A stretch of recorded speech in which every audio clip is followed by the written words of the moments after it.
आज़मीन हज। अब बहुत ध्यान से आप देखें सऊदी अरब की सिक्योरिटी सिस्टम, यहाँ का सिक्योरिटी सिस्टम। हम लोगों को लगता है कि जो हम लोग यूट्यूब पे लाइव मक्का देखते हैं सिर्फ उतने ही कैमरे हैं।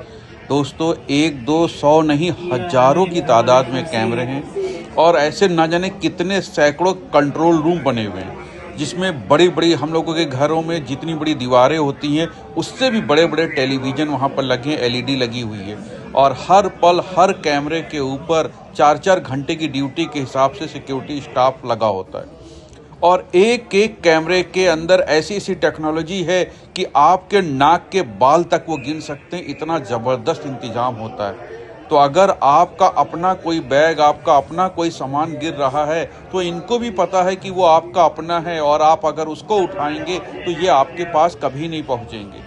ये इसलिए लगा हुआ है कि ऐसे लोग जो दूसरों का सामान उठा लेते हैं, अगर गिरा सामान और उन्होंने सोचा इतनी भीड़ में तवाफ करते समय पैर में कोई चीज़ टकराई, आपको लगा इतनी भीड़ में हम चुप्पे से उठा लें, कैसे पता चलेगा? अल्लाह माफ़ करे, अल्लाह तो देख ही रहा है। लेकिन ये दुनिया में अल्लाह ताला ने ऐसी ऐसी टेक्नोलॉजी सऊदी अरब की सिक्योरिटी को दे रखी है, ऐसा ऐसा सिस्टम दे रखा है कि आप उस लाखों की भीड़ के मजमे में अगर पैर के अंगूठे से कोई चीज़ उठा करके अपने हाथ में पकड़ लेंगे, वो भी इनको पता चल जाएगा। और दूसरी बात आपको बताएं, आप मताफ में या मस्जिद अल हरम में बाहर जितने भी वर्दीधारी पुलिस वाले देखेंगे, आप उनको तो पहचान लेंगे ये आर्मी वाले हैं या पुलिस वाले हैं, लेकिन उससे भी कहीं ज़्यादा आम ड्रेस में, सऊदी की आम ड्रेस में, आम लिबास में पहने ना जाने कितना सिक्योरिटी सिस्टम उनकी LIU, उनकी STF, उनकी फोर्स वहाँ पर एक्टिव रहते हैं, जो आपके हर पल का मूवमेंट पे नज़र रखते हैं।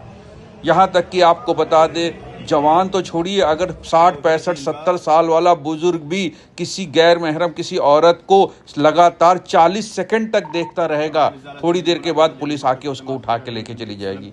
ध्यान से समझिएगा, 70 साल के बुजुर्ग को भी नहीं छोड़ा जाएगा। अगर उसने 40 सेकंड तक लगातार किसी औरत के ऊपर नज़र गड़ा दी तो उसको भी पुलिस उठा ले जाएगी। जवान का क्या करेगी ये तो आप ही समझ लीजिए। और सारी दुनिया में पुलिस वालों के द्वारा जो 3rd डिग्री दिया जाता है, जो हाथ पैर की तुड़ाई होती है, उसमें सऊदी अरब टॉप 3 में आता है। ये जो हड्डी पसली तोड़ते हैं यहाँ के फोर्स, वो टॉप 3 में आता है। और जो सऊदी अरब का बंदा है, जो सऊदी सिटीजन है, अगर वो भी कोई गलती करता है तो उसका भी पता नहीं चलता है कि वो कौन सी जेल में कहाँ गया। हमारे इंडियन हाजियों का तो आप ही अंदाज़ा लगा सकते हैं, कुछ अता पता नहीं चलेगा कहाँ गए। अगर जरा से भी अपराध जैसी चीज़ में कोई भी लिप्त हो गया, अपराध जैसी चीज़ में कोई फंस गया। इसलिए आपको ये वीडियो टेक्नोलॉजी हम दिखा रहे हैं, आप इसमें देख कर सिर्फ इबरत हासिल कर ले कि आपके एक एक मूवमेंट पर नज़र होगी। यहाँ तक कि आपको बता दें, अगर मस्जिद अल हरम के बाहर आप 2 सगे भाई हैं और एक दूसरे को रियाल दे रहे हैं, एक आदमी ने पर्स से 100 रियाल निकाले और दूसरे को दिए, उतनी देर में फोर्स आ जाएगी। पैसों का लेन देन भी खुलेआम करना सख्त मना होता है वहाँ पर। टाइम नहीं लगता फोर्स आने में मेरे भाई, इतनी ज़बरदस्त वो है वहाँ पर सिस्टम, और ऐसे ऐसे सेंसर लगे हुए हैं कि हर मूवमेंट पे नज़र रखते हैं। आप खुद अपनी नज़रों से देख लीजिए।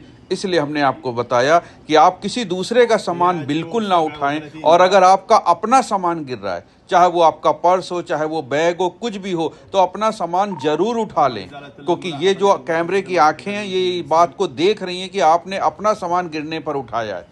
तो आपको अपना कोई भी सामान कहीं भी गिर जाए, 10 बार गिरे 10 बार उठा लीजिए, या ना सोचिए कि आपको पुलिस पकड़ लेगी। लेकिन किसी और का सामान, यहाँ तक कि रुमाल भी अगर आपने उठा लिया, रियाल और पर्स और बैग तो छोड़िए, अगर रुमाल भी उठाया तो आप अरेस्ट होने के लिए तैयार रहिए।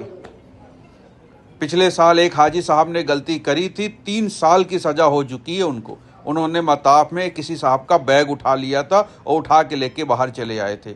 तो मेरे भाई, नाक के बाल गिलेगी, ये वो पुलिस है, इसलिए बिल्कुल अलर्ट रहिएगा, कोई गलती ना करिएगा।